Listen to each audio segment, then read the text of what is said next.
The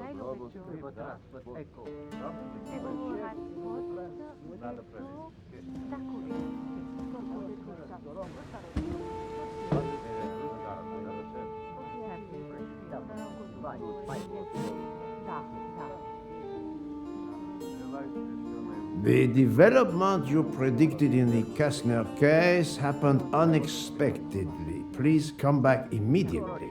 How can it be unexpected if I have predicted it? Poirot, my friend, is that you?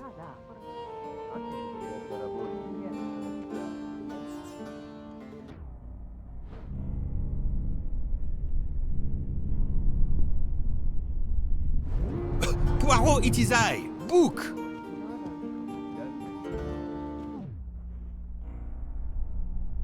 Poirot, is it truly you, my friend? Book, it is indeed me. What brings you so far from home? A little affair in Syria. An affair of the heart? No, a modest affair of recovering stolen artifacts. But now I am summoned home to England and must leave immediately. This evening?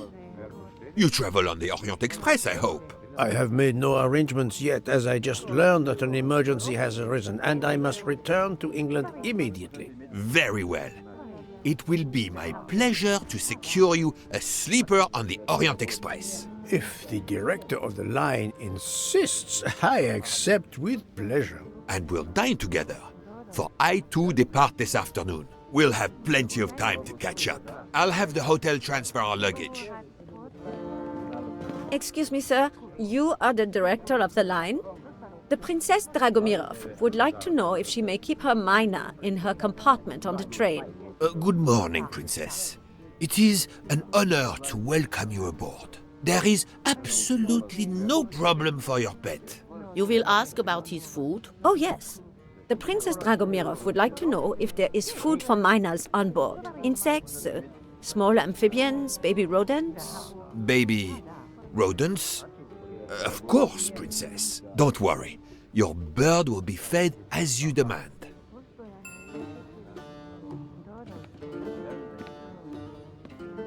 You there, desk clerk. One moment, sir. Listen to me. Call the police. My train ticket has been stolen. Stolen? Oh dear. Oh dear. You travel by the Orient Express, monsieur? Arbuthnot. Captain Archibald Arbuthnot, formerly British Army, now retired. And yes, I'm taking the Orient Express to Paris. But what business is that of yours? My name is Book. I am the director of the line at your service. And perhaps this gentleman could assist you. He is Hercule Poirot. But I must make that train. A train ticket. Yesterday I recovered artifacts worth several millions. Please, my friend. It's not just any ticket. It's an Orient Express ticket. Very well, I will investigate. Thank you, Poirot. I will arrange a car to Circetchi station for us.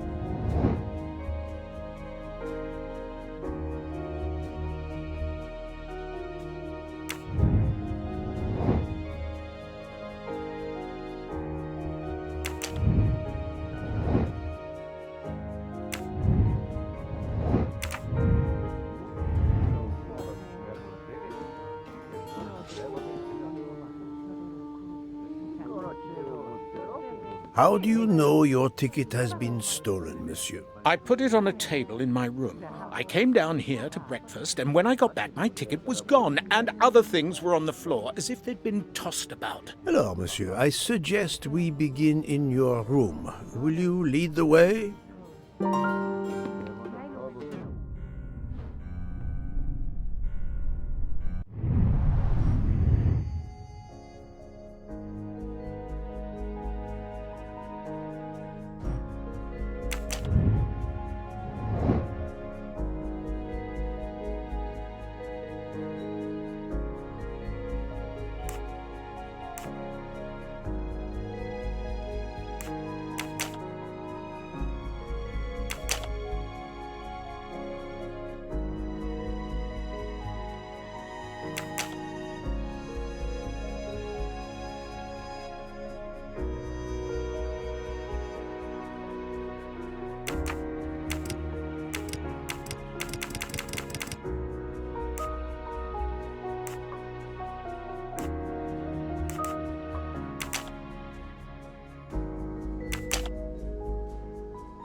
I do not think that's the right answer.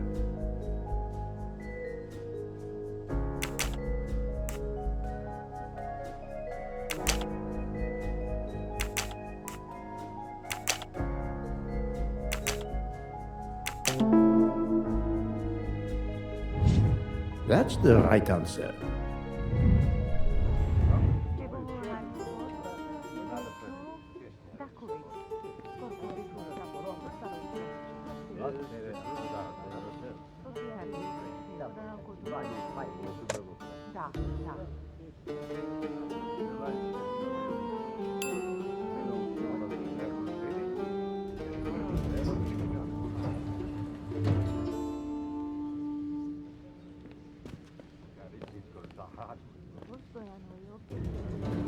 Floor, Captain Arbuthnot? 4th floor. Oh, one mystery solved.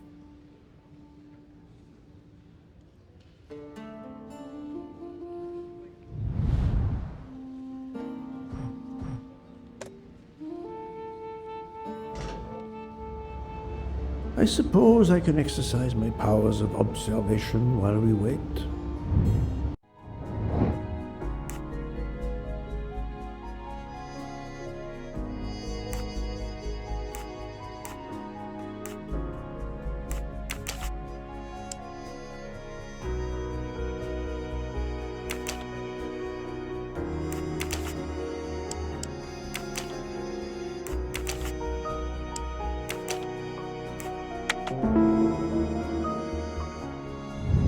I'm right again. That happens to me a lot.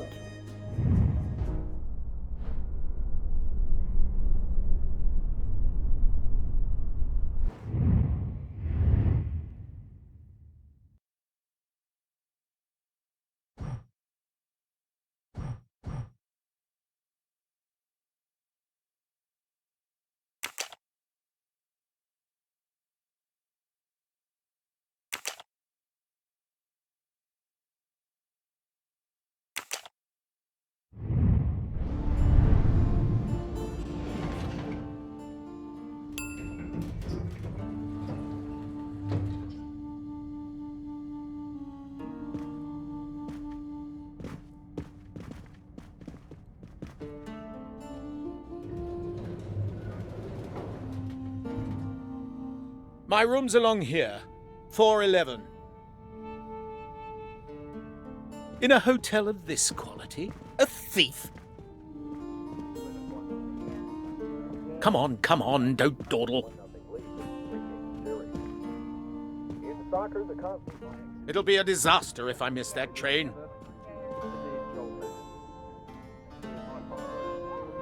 The room is apparently empty. I will leave it for the moment.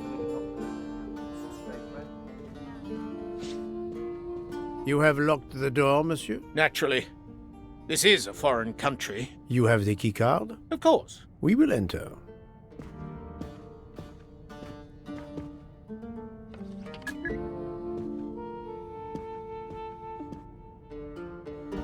The lock has not been tampered with.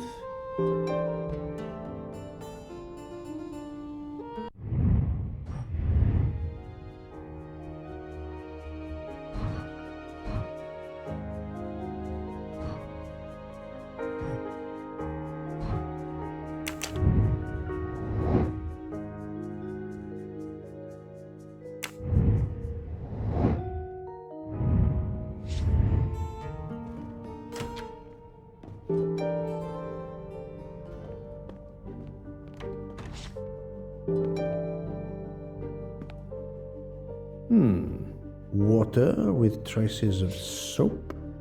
The water is scented.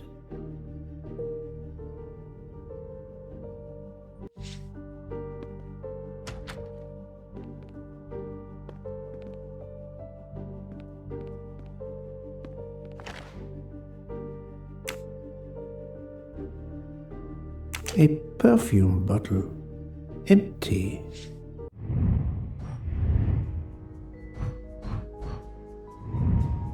Suggestive. A perfume bottle.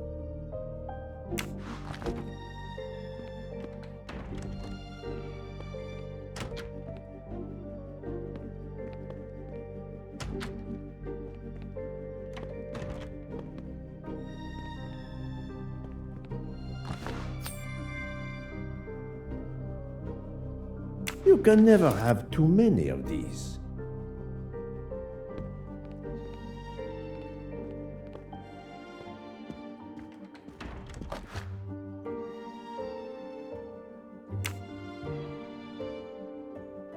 This earring, it is not the first time I've seen it, but where?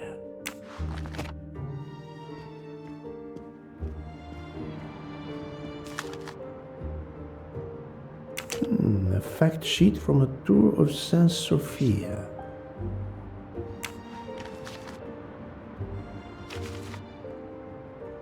A stamped reservation for the Bosphorus ferry.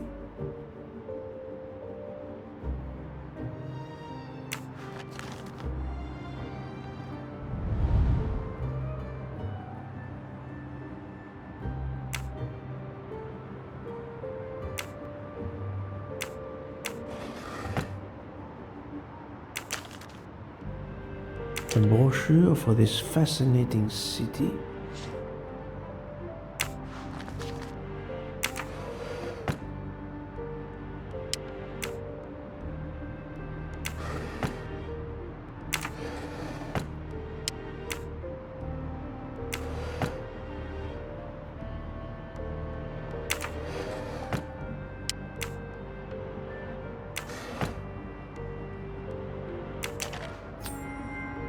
Come to Poirot, my exquisitely sculpted friend.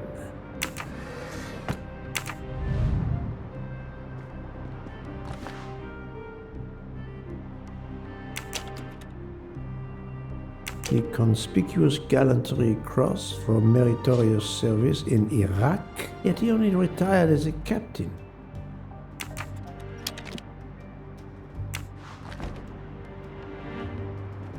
Four floors. It's impossible for a thief to have exited through the window. A list of travel expenses, but how did these papers end up on the floor?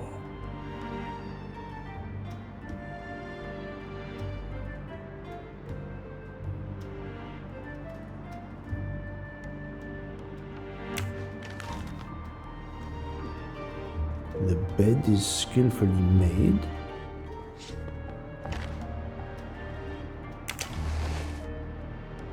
The wallet is somewhat worn. It contains just over $200 and the usual cards.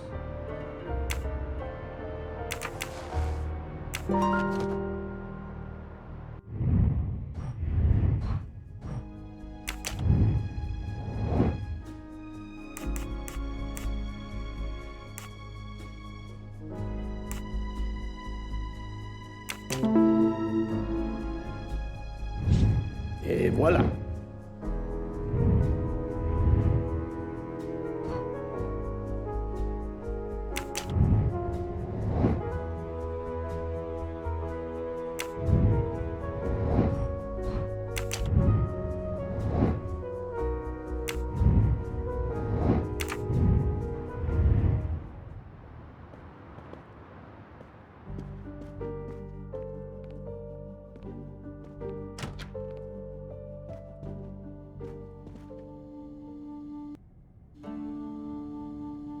How long were you at breakfast, Captain? A half an hour or so. Just a roll and some coffee. How long were you at breakfast, Captain? A half an hour or so.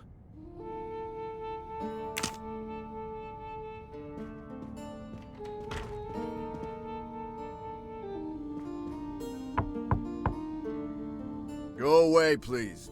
A brief word, sir. I will give you 2 brief words. Go away. Monsieur. I've been traveling all night from New York. Must I call the management? Pardon, monsieur. I do not believe we have awakened a thief.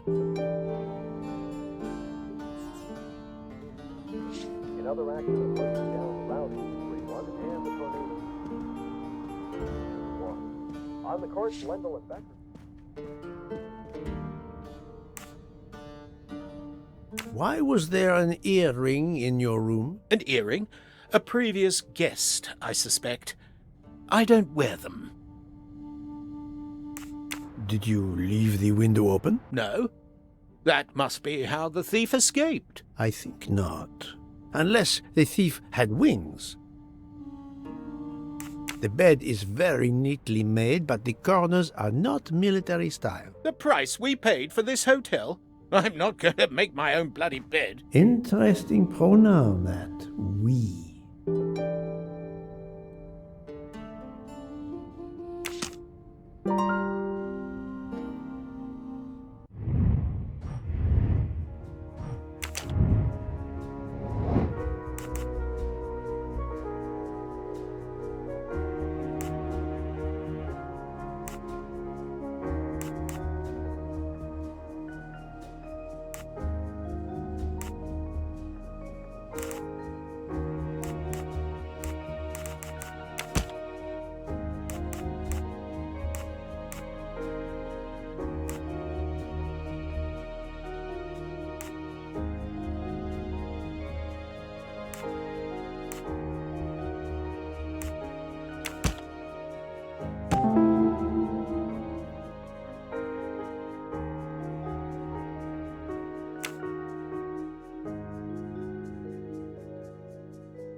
I must admit I'm not right this time.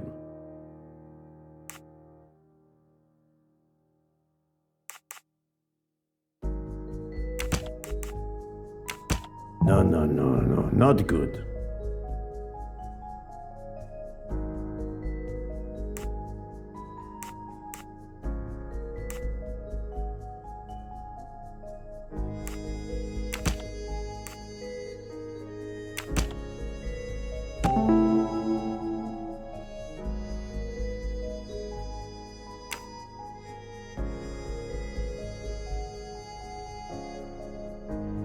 The wind probably blew the papers on the floor as it came in through the window. Moreover, the door is closed, and I found an earring on the bedside table.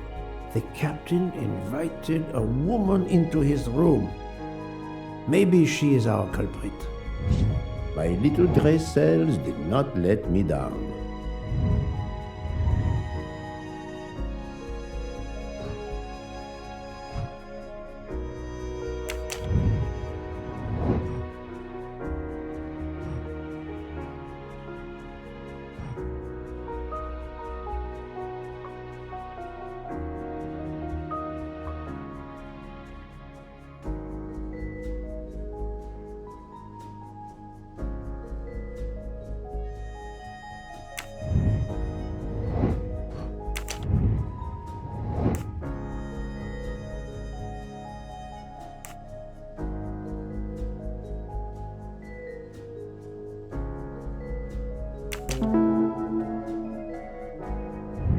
I'm right again. That happens to me a lot.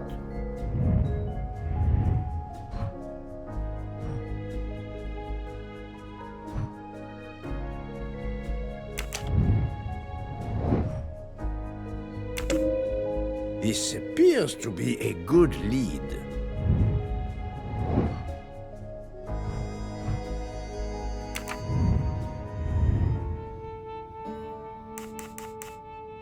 Captain Arbuthnot, I have examined your room. Much was revealed, possibly more than you expected. Rest assured we will soon find your ticket. It's about bloody time. I have a train to catch. As do I. You are traveling on the Orient Express? We? If you will be good enough to answer a few questions, we may both make our train. Ask away. Please give me an account of your movements yesterday. I spent most of my day in Istanbul, sightseeing. I returned to the hotel as the sun was setting. The desk clerk can confirm I was alone when I picked up my key. I spent the night alone. I had no visitors in my room.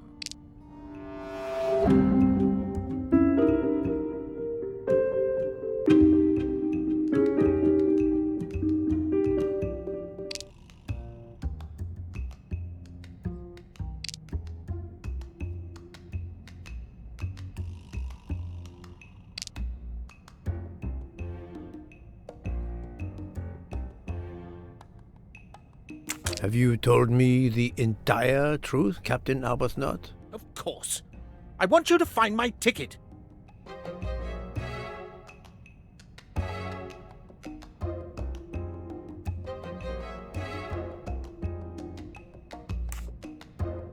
Can you explain the earring I found on the bedside table? An earring? Yes. Forgive me, Mr. Poirot. I had some business correspondence that wanted answering. The hotel provides help for business travelers. They sent up a secretary. I dictated a letter, and she mailed it for me. I hadn't noticed that she had lost an earring. And when did you invite this secretary? This woman may be the thief we are looking for. That was yesterday evening. My ticket was still there when I went down to breakfast. She can't have taken it. I see. Never mind. It is easily checked. And there was no other person in your room? No, I swear there wasn't. Ah, well, never mind. If it is not her, there is only one option left. Fine. Please finish your job quickly. I'll be downstairs in the lobby.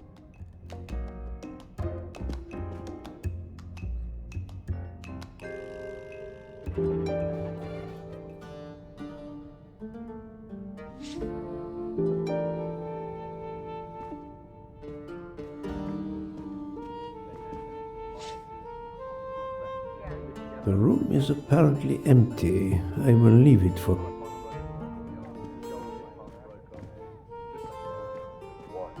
On the court, Lendl and Becker meet today in the final.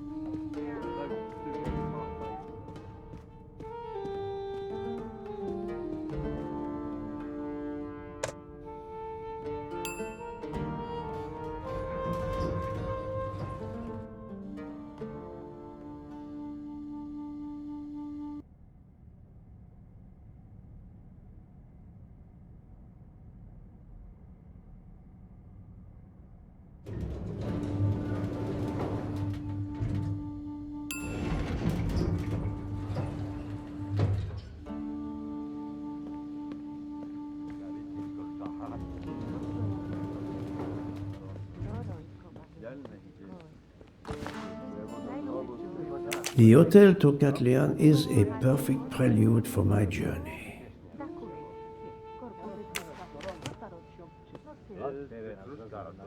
Pardon, monsieur. May I inquire when the staff begins cleaning the rooms? Every morning at breakfast time, sir. After making certain there are no guests in the room, of course. May I speak with the chambermaid who cleaned room 411 this morning? I hope you don't think that one of our staff stole the ticket. No.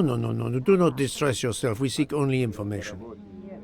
I will summon her at once. Oh, I'd ask her to bring her laundry cart.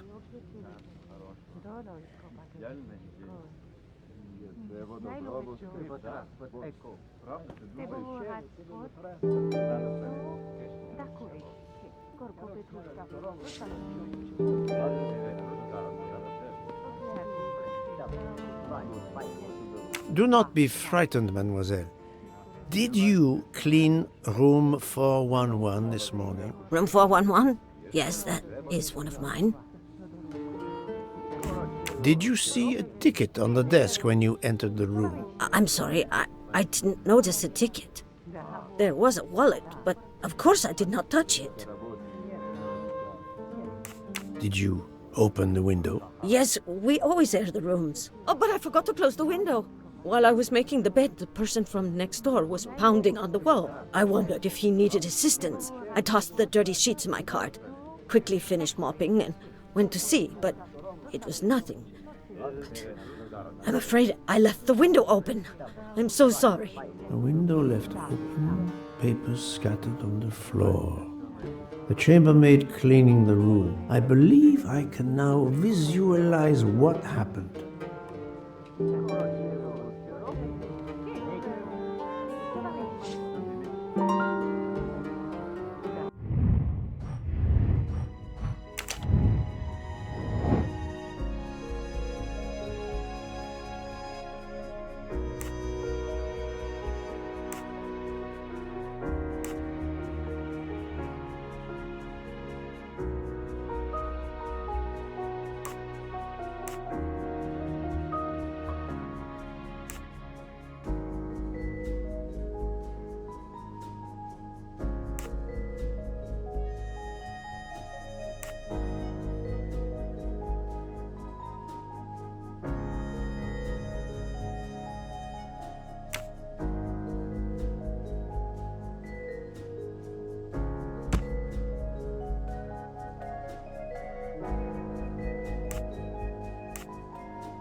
Et voilà.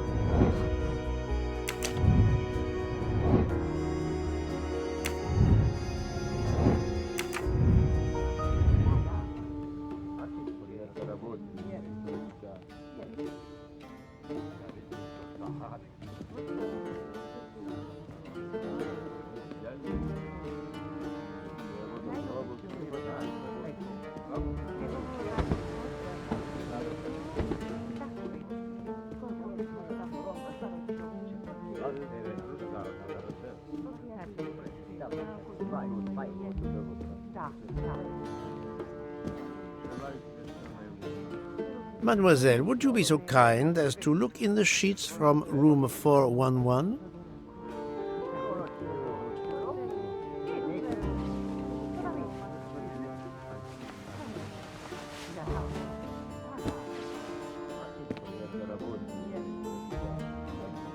And so the missing train ticket completes its strange journey. An open window, a laundry cart, and an annoying neighbor. But chance is the only guilty party in this dark mystery. Mr. Poirot, I apologize. I believe my concern got the better of me, and I forgot myself. Thank you. It was a case of great magnitude. I'm glad I was up to the challenge. And that, I think, is that.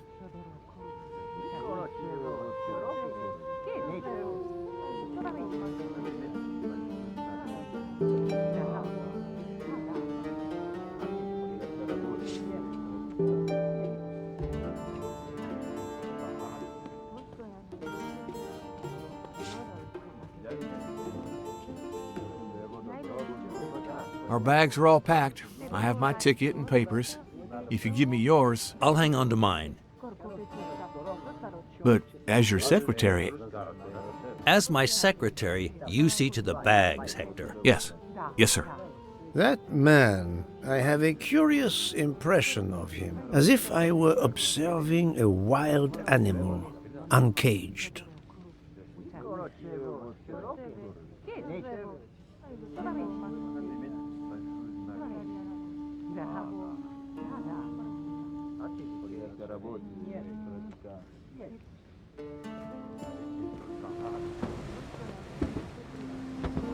We must leave for the station. Our bags are in the taxi. Did you find the ticket? It was a case most difficult, but somehow Hercule Poirot managed. I knew you could do it. Now we can sit back and enjoy a relaxing train ride.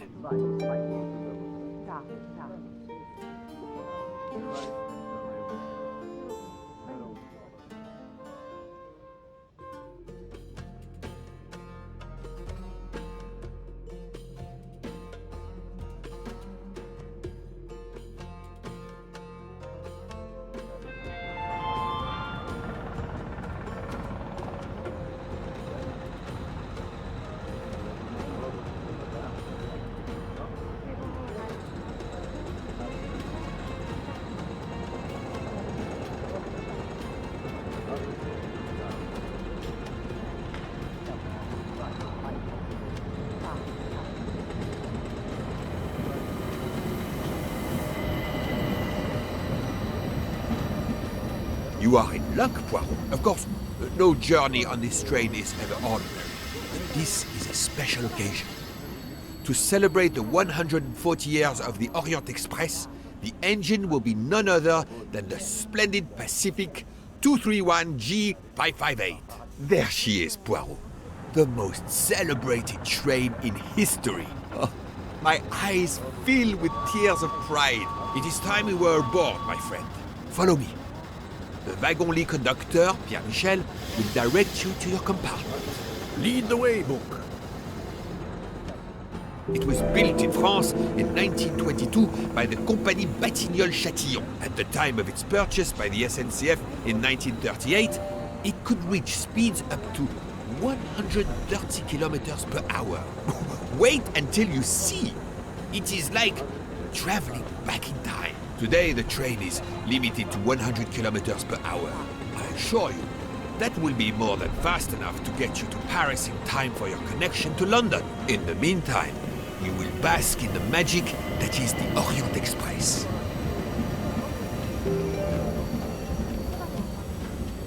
Good evening, monsieur.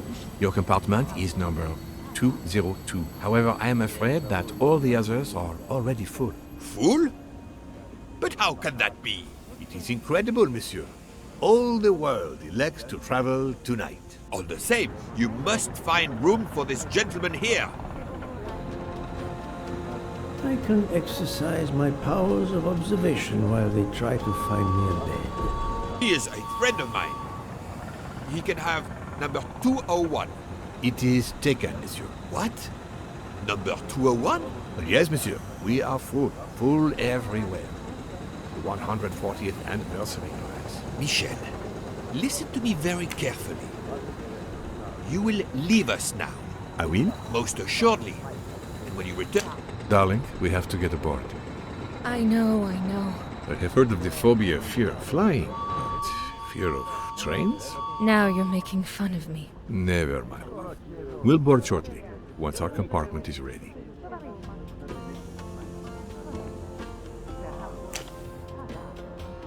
Notice the young woman from the hotel. She again wishes to watch the old man with his little friend, but not to be seen herself.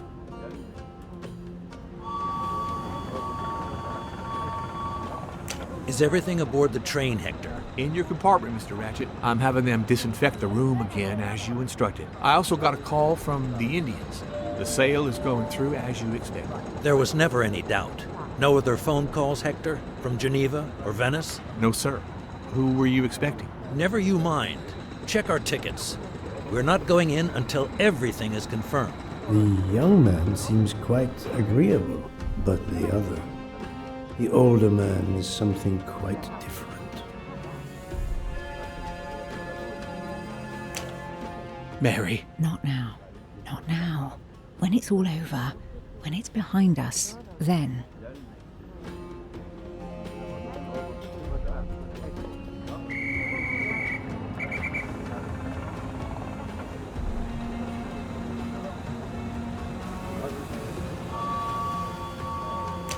Why did you order so much lobster, Hotaru? My dear Freya, I need it for my specialty on the second night. And if the lobster a la mori isn't fresh, the passengers will know. We don't have enough space for my desserts. Tonight, molten chocolate cake. Tomorrow, my specialty. That is not my concern. They will not have room for them anywhere. Serve your lobster tonight. Chicken a la mori must be the first night dish for the travelers. It is easier to digest. Ugh, you really are the egomaniac everyone says you are. I have every reason to be. I am the engine. You are just the caboose. Poirot, I am mortified. The 140th anniversary, perhaps, but such a plague of passengers.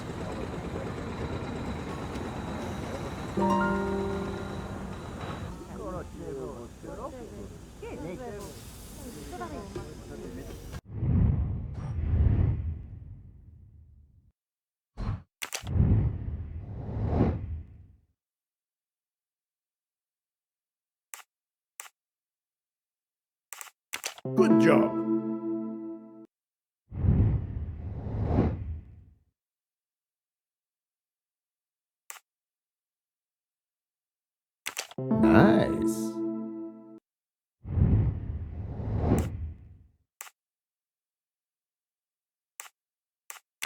Yes.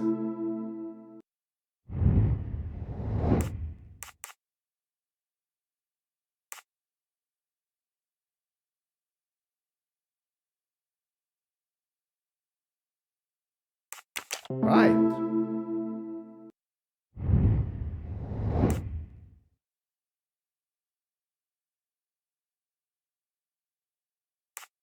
Brilliant. Et voilà.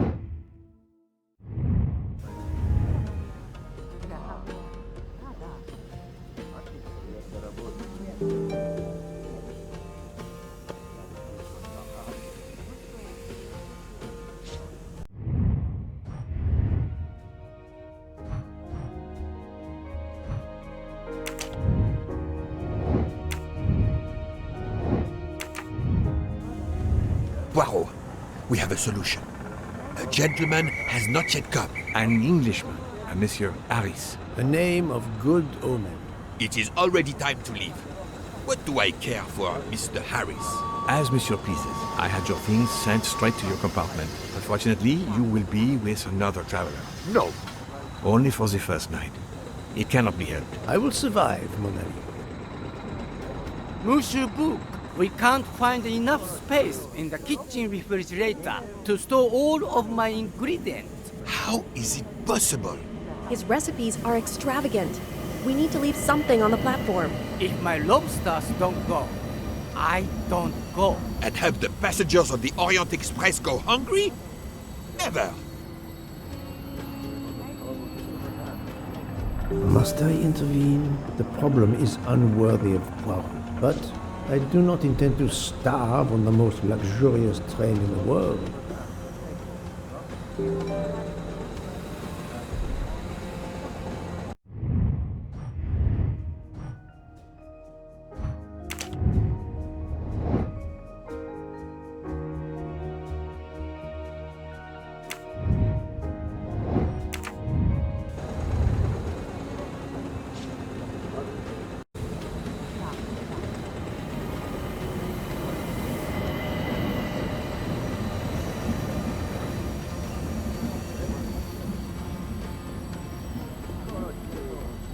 The luggage is not stacked well. I am resisting the temptation of lining it up properly. Thank you for coming to help us. It is impossible to fit everything into the Gary's refrigerator. Obviously, my entrees are more important than dessert. If Mr. Mori delays his lobsters for a day or two, we can restock at another station. Delay? You ask me to delay? Freya? Calm yourself, my friend. I'm sure we can find a solution. Is that a diagram of the refrigerator? May I see it? Yes, he refuses to look at it.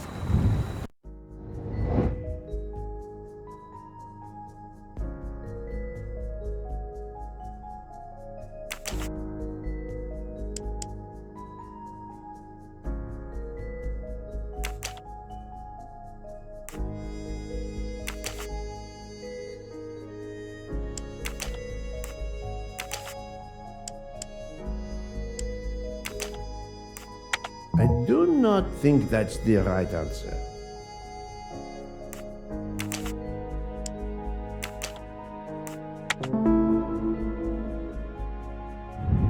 My little gray cells did not let me down.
Et voilà. You saved tomorrow night's dinner. Mr. Poirot, I will reserve the finest lobster just for you. I look forward to it, monsieur. And to the dessert, mademoiselle. Hopefully. That will be the last mystery you face on our journey, my dear Poirot. Your compartment for tonight only is at the back of the second-class carriage, number 102. Tomorrow, you move to a private compartment.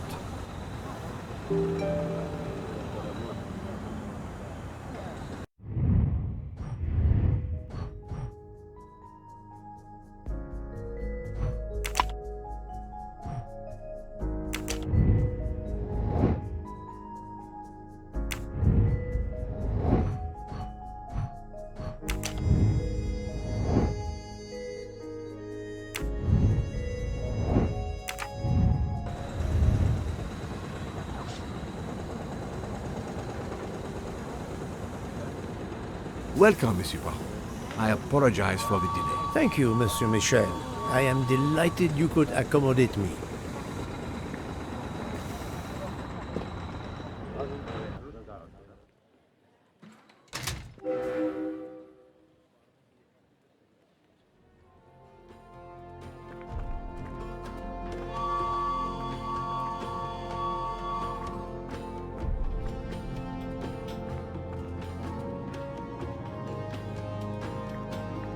Pardon me?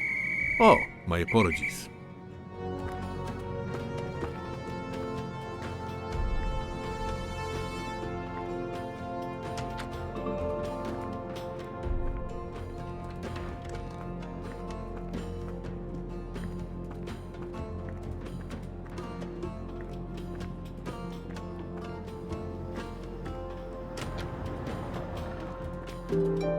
Excuse me, I think you made a mistake. You are Mr. Harris? No, my name is McQueen. There is no other berth on the train, monsieur. All is arranged. Yours is the upper berth. We start in 1 minute. The train's remarkably full. En voiture! Listen, sir, if you'd rather have the lower berth, easier and all that, well, that's all right by me. No, you are too amiable. It is for one night only at Belgrade. Oh, I see. You're getting out of Belgrade. Not exactly.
Ladies and gentlemen, dinner is served.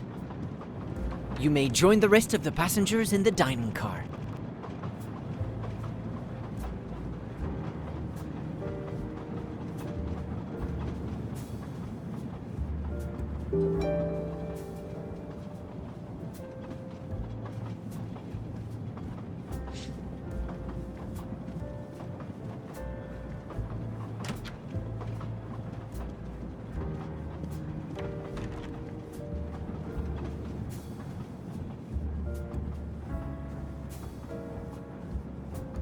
Excuse me, monsieur.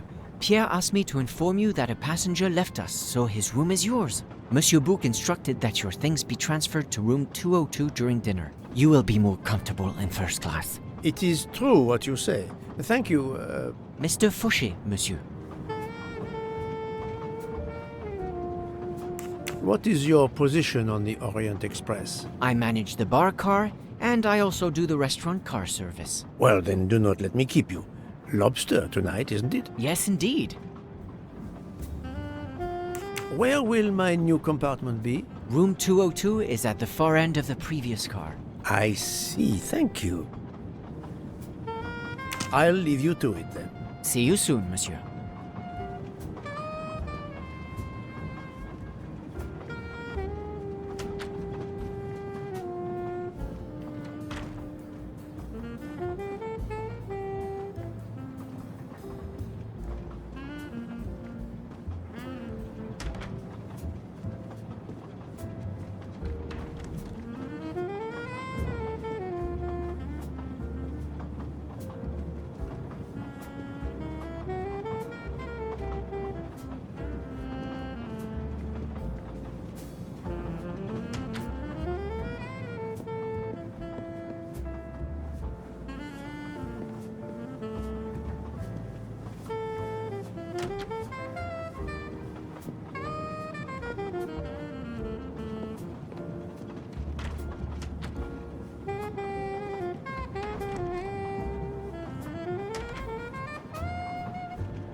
Please, my friend, join me. I have taken the liberty of ordering you your lobster. Thank you. It appears our fellow passengers are all gathered here again tonight. Ah. If I had but the pen of a Balzac, I would depict the scene. Oh, it is an idea, that. Ah, you agree. It has not been done, I think, and yet it lends itself to romance, my friend. All around us are people of all classes, of all nationalities, of all ages. For 3 days, these people, these strangers to one another, are brought together. They sleep and eat under one roof. They cannot get away from each other. At the end of the journey, they part. They go their several ways, never perhaps to see each other again. Certainly it interests us, inviting us to watch and wonder about their lives. Ah, I know you, my friend. Even now, your mind, it is at work. Let us test it. For example, what do you make of those two?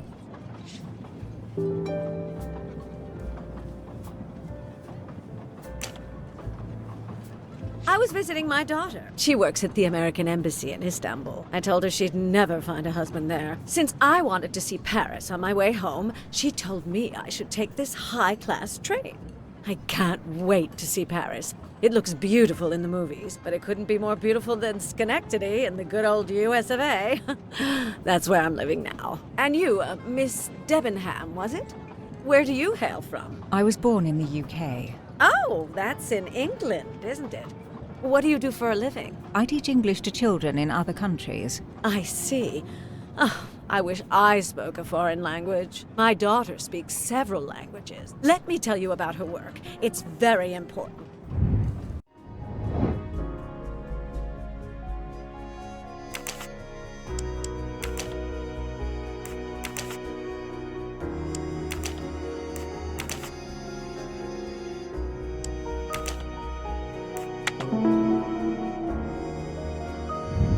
Et voilà.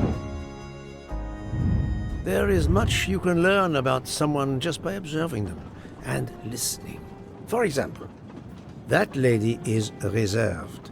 She reveals little. She is self-contained. Some secret prompts her to allow her dinner companion to carry the conversation. I confess, in this case, what I witnessed in Istanbul suggests more, but I will respect her privacy. You will always amaze me.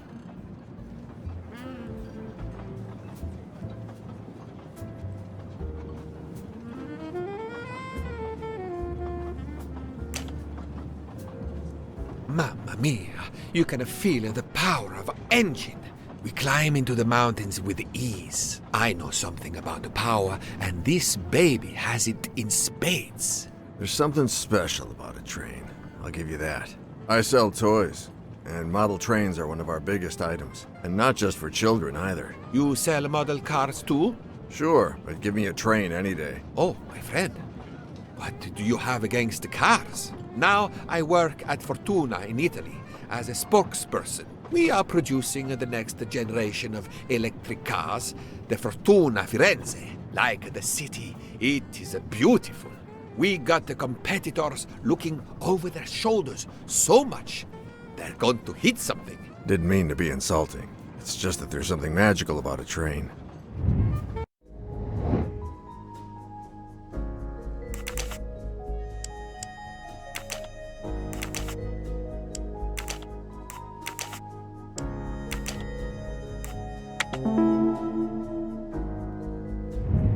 I'm right again. That happens to me a lot. The loud gentleman is very confident, a master of his own fate. It is as much in the inflection as it is in the words. He believes in winning, also that he is the one who will win. You are a magician. Oh, it is not a parlor trick, my friend. It is simply observation.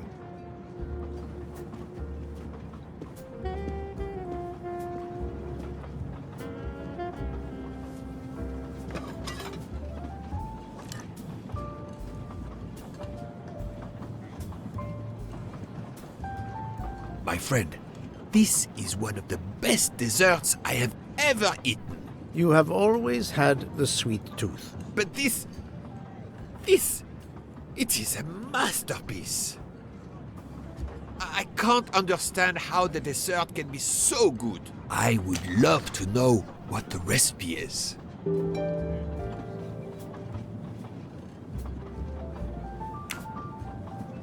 I couldn't tell what flavor the ice cream is. Given the color, I think it's vanilla ice cream. Of course. What is the red fruit? It looks like a raspberry. You have a good eye, Poirot.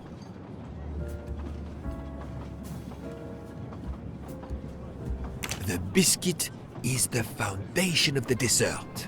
All else is built upon it. What do you think? It looks like crushed biscuits, my friend. Finely observed, indeed. Poirot, I am embarrassed to ask you a great favor. My friend, I am on this train due to the great favor you have done me. How may I assist you? This dessert is sublime. If only I had the recipe. Unfortunately, the pastry chef, Miss Nielsen, she will guard her secrets. But you, my friend, I am sure you could make her confess. You wish me to persuade the pastry chef to give up her recipe? You who are the expert at interrogation.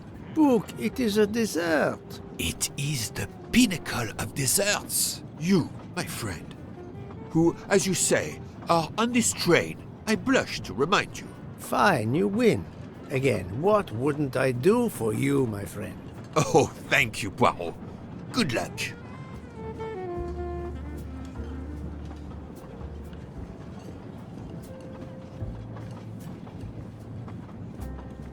Good evening, mademoiselle. Good evening, sir. How can I help you? That was a magnificent dessert you served us tonight. I wanted to tell you personally how much both Monsieur Bouc and I enjoyed it. Thank you very much, sir. In fact, it is so good. Monsieur Bouc insists on knowing how you made it. Oh, sir, I'm sorry. You must know a chef never gives away their recipes. But, well, you helped with the refrigerator, and without space in it for me, there would have been no dessert. Very well. To prepare tonight's dessert, first I melt sugar to make caramel. Then I spread this caramel to make tuiles. Between two tuiles, I add a small scoop of lemon ice cream, and I put the whole thing on a strawberry crown. Poirot, you are suspicious even now. The pastry chef gave up her prized recipe a little too easily. I sense she wasn't entirely honest with me.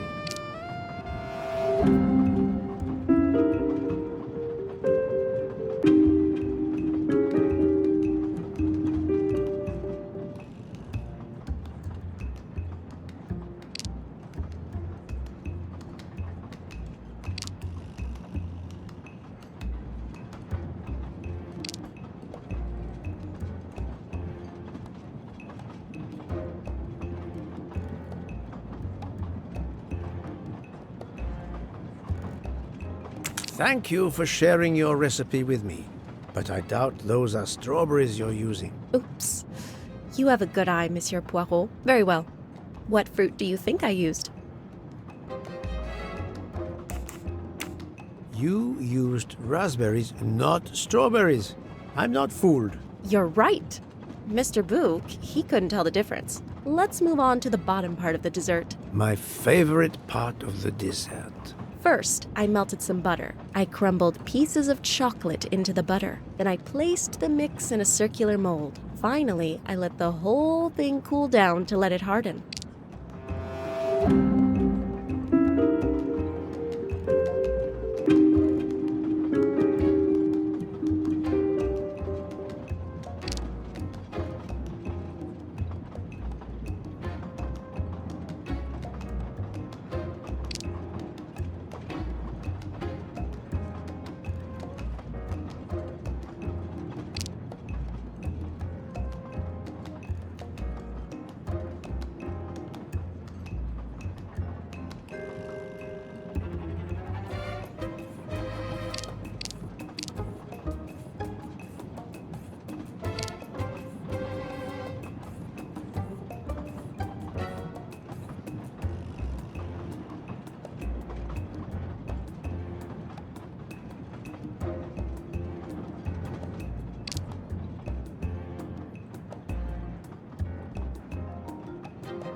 She's lying, but why?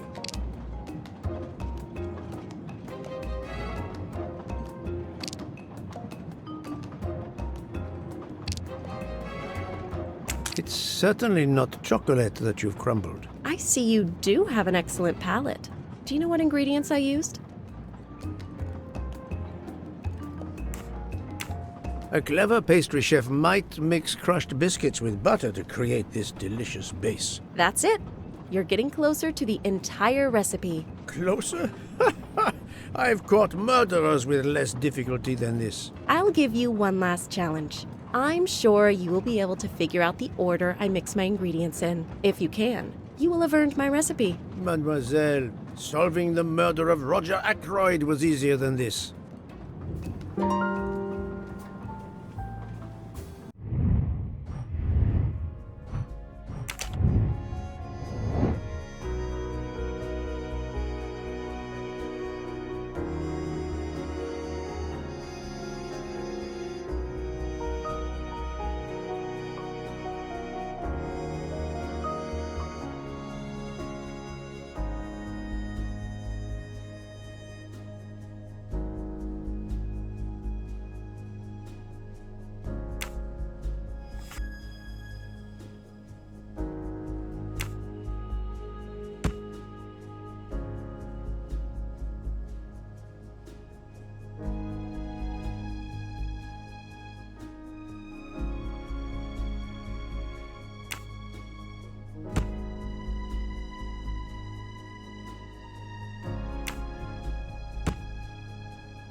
That was easy.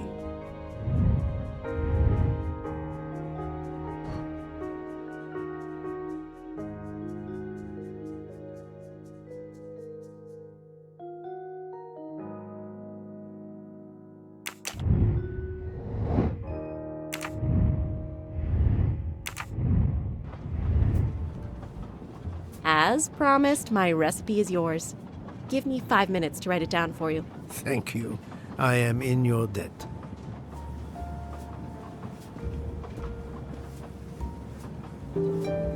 I can take advantage of this moment to resume my little observations of the passengers.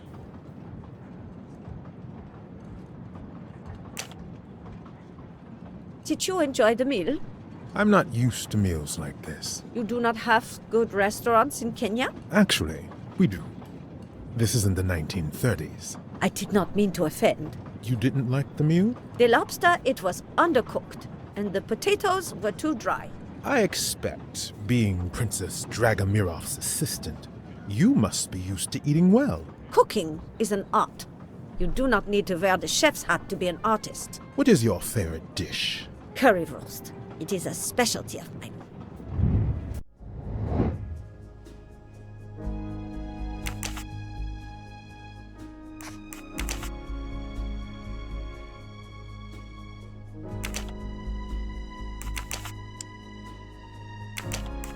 No, not good.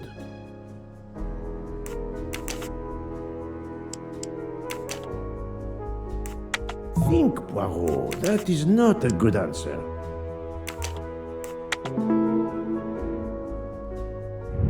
I'm right again. That happens to me a lot.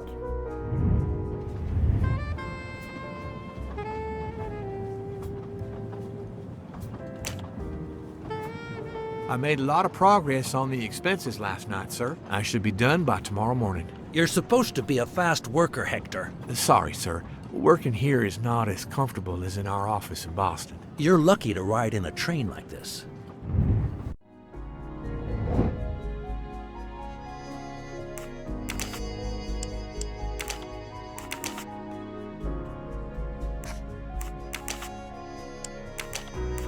No, not good.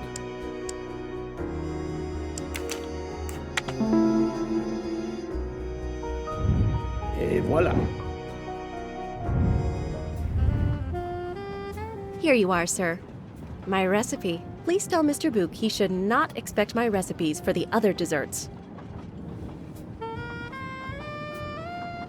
Thank you very much, mademoiselle. I know he will sincerely appreciate the gesture, and I will make certain he gets the message.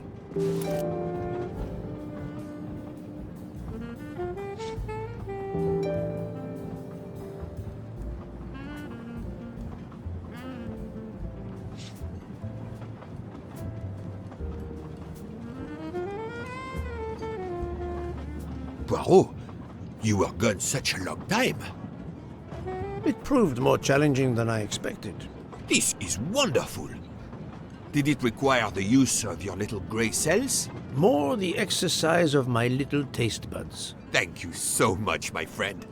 Eat your dessert. You've earned it.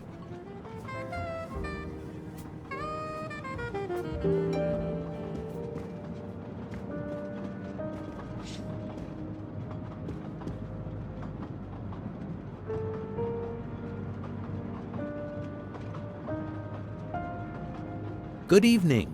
My name is Ratchet. I think that I have the pleasure of speaking to Mr. Hercule Poirot, is that so? You have been correctly informed, monsieur. Your exploits are well known on my side of the Atlantic. In my country, we come to the point quickly. Mr. Poirot, I want you to take on a job for me. Are you interested in earning a lot of money? My clientele, monsieur, is limited nowadays. I undertake very few cases. Why, naturally. I understand that. But this, Mr. Poirot, means big money. Big money.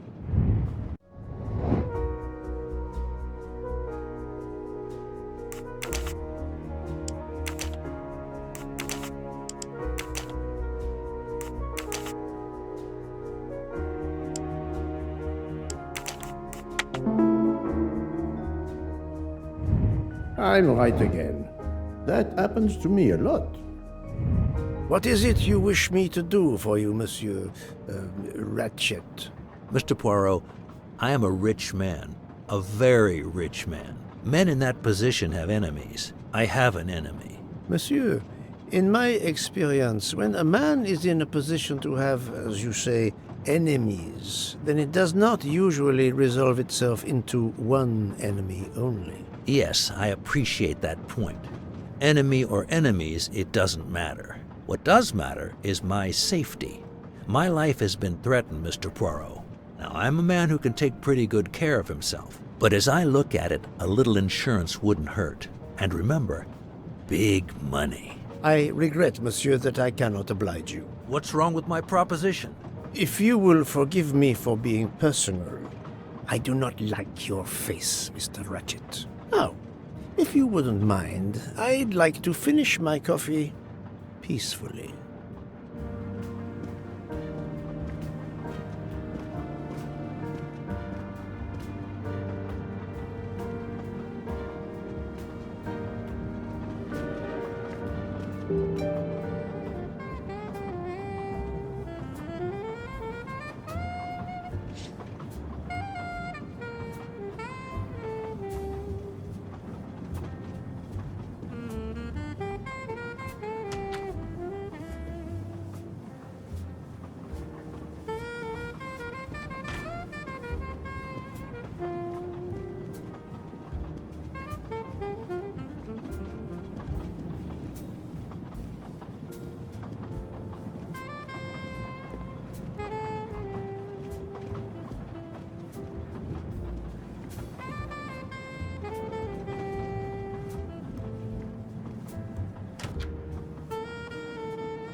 A nightcap, Monsieur Poirot?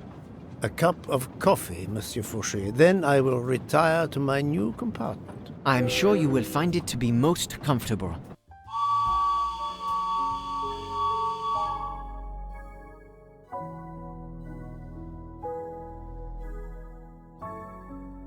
We have stopped?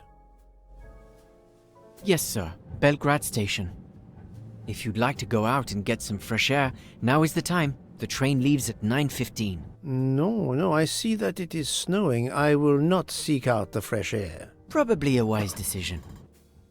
May I suggest a chocolate to accompany your coffee? It is produced by my father, the best chocolatier in Switzerland. I would never refuse a chocolate with such high recommendation. I know you will enjoy it, and please let me know if there is anything else you require.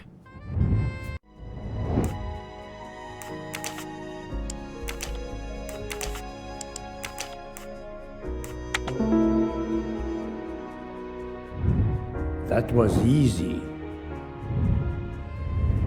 Everything was perfect. Thank you very much. My pleasure. Is there anything you require, monsieur? No, merci.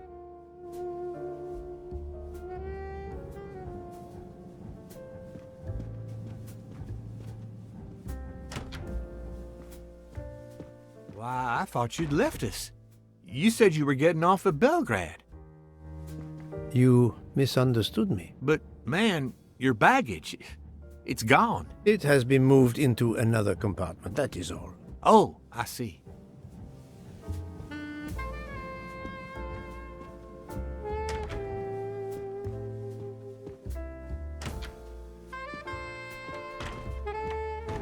I wish you a good night, Monsieur Poirot. Good night.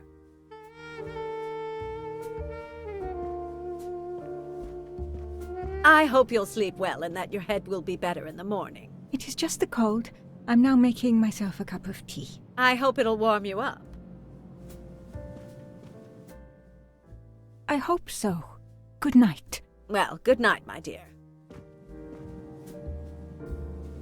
What a brave girl. On the other hand, that man there in the next cabin, Monsieur Ratchet, he scares the hell out of me. There's something wrong about that man.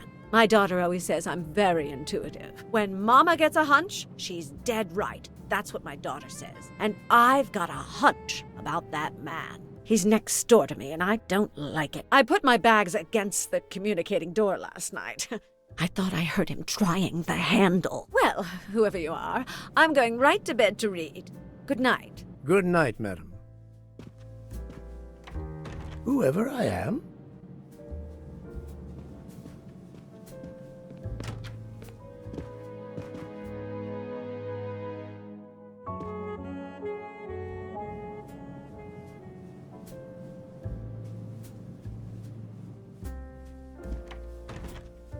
Monsieur Ratchet seems very upset.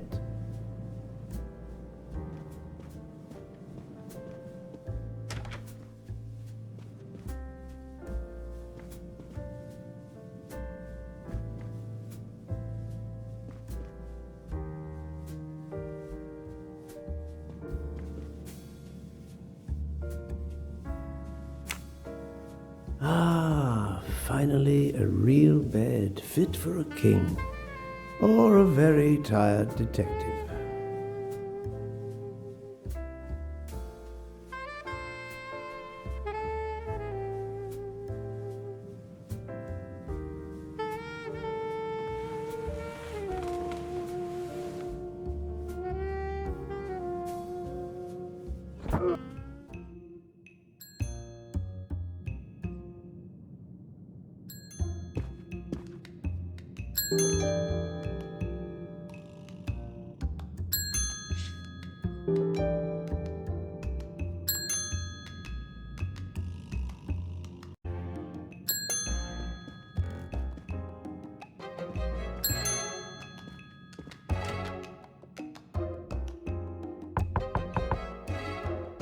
Monsieur Ratchet? Ce n'est rien, je me suis trompé.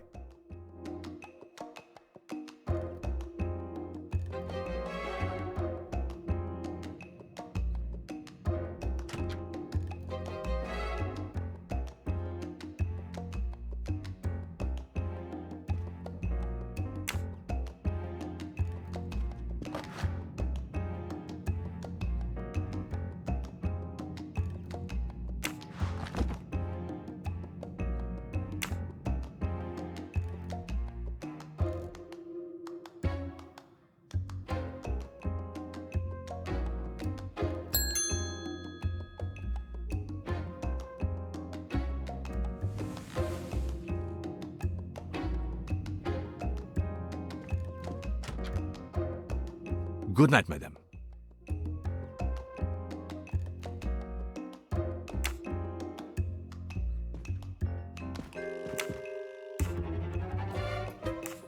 The American lady? Yes, don't worry. You'll know how Mrs. Hubbard is. Imagine to yourself the time I have had with her. She insists, but insists, that there is a man in her compartment. Just imagine it, monsieur. In a space of this size, where would he conceal himself? I argue with her. I point out that it is impossible. She insists. She woke up and there was a man there. And how, I ask, did he get out? And leave the door bolted behind him? But she will not listen to reason. That one does not leave time to listen. The train has stopped, Mr. Michel? We have run into a snowdrift. Heaven knows how long we shall be here. I remember once being snowed in for 7 days. Where are we? Between Winkowski and Brod. Oh la la. It's time for me to go back to bed. I wish you a good night, monsieur. Or what is left of it.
The train is still stuck and the snow continues to fall. I should have taken an airplane.